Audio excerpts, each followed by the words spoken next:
And I don't have a way around this discussion. And there's kind of some obvious paths that people go on when people are like, all right, but what is Bitcoin backed by? Why is Oh, it that it has value? And you get into this discussion, and it becomes ideologically instantly. And even me, even my belief that Bitcoin does have value becomes ideological. How do you swim through I, these waters?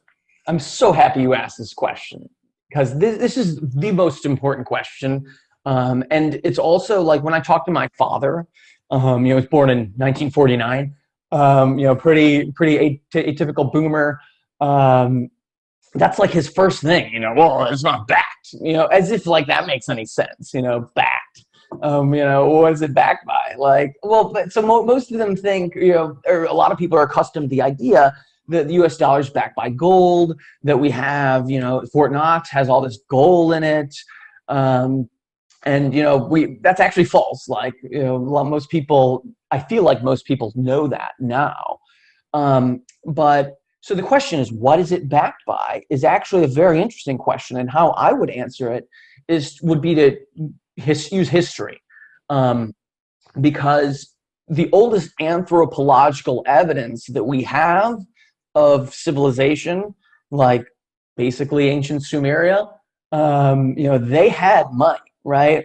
And their system was based off of the silver shekel, and those cuneiform tablets that were written on were basically all contracts, denominated in shekels or in barley or in whatever, which was all also had an exchange rate with shekels. And so what we find on very early on is that money, wasn't really ever a thing.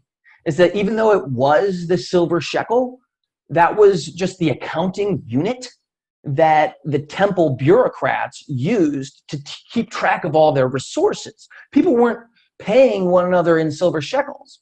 Really, that was just the inch, right? It was a measuring tool. And so what was that backed by, right? It wasn't even a physical object in most cases. It was backed by the government, right? It was backed by the temple, by the gods themselves, right?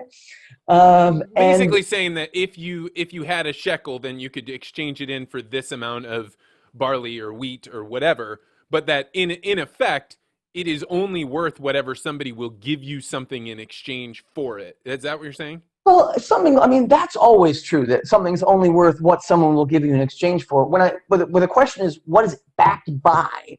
And a lot of people, want to say, well, is the US dollar, it's backed by gold, right? The answer is an object, right? The thing that backs it is an object, right? But in true history, it's never an object. It's always an entity. It's always an organization or a government, right? Because you cannot trust an object. It's not a person. You cannot trust it, right? It needs to be a political authority, right? And that when you go back to the oldest history, money has always come from the political authority. And it's only recently, until Adam Smith's time, 1789, he publishes The Wealth of Nations, or 1776, he publishes The Wealth of Nations. And only then does he say, no, no, markets are separate from government. They evolved separately. And, that's why he says governments should keep their hands off the economy and hands off those things, that the economy and the market came first. And that's why we're allowed to have society. But when you actually look at the historical record, it's the other way around. You only really get economies after you have big, strong states that people can trust, that can enforce property rights and laws and money, right? Well, so So, now you've just opened up a whole nother element of the blockchain and the concept of property absolutely. ownership, which is like the one of the mind-bending parts. So if you put aside the currency part of this, and then you just say a term that gets tossed around all the time, smart contracts, Oh, what yeah. is it that the blockchain allows you to do regarding property? And like, and start from the beginning because I actually don't know this very well.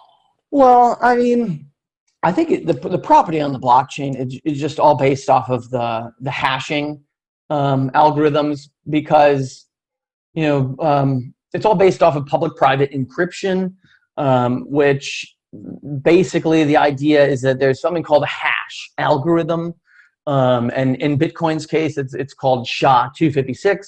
That stands for Secure Hashing Algorithm 256-bit. And just interesting side note, happens that SHA-256 was open sourced, was developed by the NSA and open sourced for patent. They uploaded it to the patent office. Anybody can use SHA-256. And ultimately, Satoshi Nakamoto, who nobody knows who he is, incorporated it into Bitcoin. Just saying.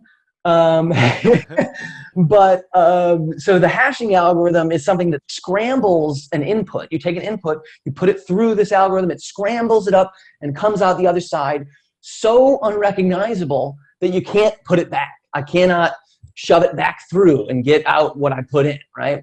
And so that is ownership on the blockchain, is that everything on the blockchain is something that's been filtered through a hash. It's called your public key. This is the one everyone can see. There's your private password, and then it goes through SHA-256, and then it becomes this number. And everyone can see this number. Everyone, but, and so the beauty of it is that basically, if I give my private number to the Bitcoin software, it will produce this output number every time, right? And that's how you can own it, right? You can own something because you're the only one who has the password. That's all you can do, right? Is anything that you can create a password protect on your property, basically, is what you can do with property. And so, like, in my understanding of it is, once you can put things in that public. So at this number, I'm going to upload a file to it, and I'm going to make it so nobody can go take that file down. Doesn't matter. You could be a government, you could be somebody that really doesn't want it, and it is a secure way to store digital information in a way that people don't often think about. Like, right now at my house, in order for me to say that I own it, I have to go register it with the county, and then the county holds the title, and then that title says, yes, Vance is the owner, he paid this much for it, this is what he pays in taxes, this is when people have put like a lien against it. But if that building burns down, or the data services go down, or a new government comes in and wipes it out, then that's erasable. But what people would say about the blockchain is, doesn't matter what happens. As long as the blockchain stays secure worldwide, then there's no way to change it. It becomes immutable. So if the Venezuelan government wants to say, you don't own that house, well, you would have some form of evidence that would say something otherwise. Yeah. I mean, you're absolutely right. If the blockchain stays secure, then that's the case. And that's the real question, though. Will the blockchain chain secure? And I mean, there have been examples where, say with Ethereum, and they had the famous DAO hack, although it wasn't really a hack. So what happened is that they created this big smart contract that existed on the blockchain, right? It's this little line of code that everyone could send money to, and people sent like a bunch of money to it. It was like 15% of all of the Ethereum that existed was sent to this address, right? And then some hacker who was really smart read the code of it and realized that it had a bug in it, right? And so he stole a bunch of money from that contract, like immediately. It was like the next day. And then he came out and was like, what do you mean you want to take it back from me? Like, it was in the contract. Didn't you read the contract? Right? And so, I mean, does he have an argument, right? He's right. Like, that was in the contract. But Ethereum didn't care.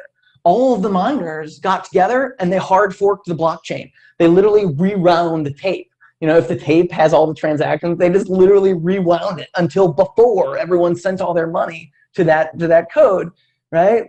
And so, I mean, are blockchains secure? Well, they're only as secure as you trust them to be, right?